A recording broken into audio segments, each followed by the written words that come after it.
We found brethren who, for one reason or the other, they don't have eyes. I've worked with them. Very senior people in CAC. They didn't have eyes. But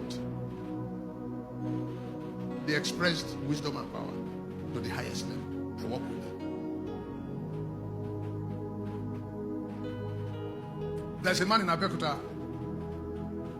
The program he was doing, he called it The Prophet in the City. And I was preaching there. So I asked him one day, how did you arrive here? One of the biggest ministries in Abeokuta comes from this man. He said, I was studying medicine in Ife. And right inside the class, I became mad. I was struggling with the lecturer, pointing at him and abusing and stuff. You became mad in university as a medical student. I said, yes. So what happened? Then they carried him to Elisha in Okeagbara, where, is it Elisha in Okeagbara or Koshenti in Akure, where Obadare was holding it. Obadare cannot see. 4 people carried this man into the auditorium. And Obadare stopped preaching and said, the usher said, we did not be one listen. I hear you. Oh, yeah, and let him be ringing this bell round Koshenti. They said, Baba, the man they are bringing in, he's mad. 4 people are holding me.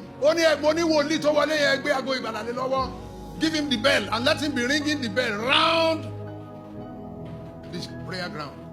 So they gave him the bell, and that very moment, insanity left him. Ringing the bell. Ringing the bell. Those who brought him, 4 of them were following him. So ringing the bell round the venue. And after the service, I asked him. And after the service, he came to preach for me. I also went to preach for him. While I was preaching for him one day, he went to a woman and said, you are looking for a baby? He said, yes. He said, stand up and be shouting hallelujah. The woman said, for what? Then he removed the shoe. I was going to smash the shoe on her. Okay, the guy shout hallelujah. The following year, the woman brought a baby. I was in the place. How did you come here? You become a prophet in the city. He said, after service, everybody left. He sat back. And the ushers came and asked him, the service is over. We told the people who brought you, you should go home. He said, I'm not going anywhere. I cannot return to Ife, where I became mad. I will serve God here. I'll become a prophet here. So he remained there and became a prophet there. He eventually became a doctor, but not medical doctor. He took a PhD in other courses in the Bible. I still call him doctor, but he's not a medical doctor. And he became doctor in the place where God healed him. Hallelujah. How did he become healed? Prophet Obadare, who is blind. I worked with him in the last 7 years of his life. When they were putting him in the grave, I wept till tears could no longer come. My tear gland was empty. He said while he was preaching, the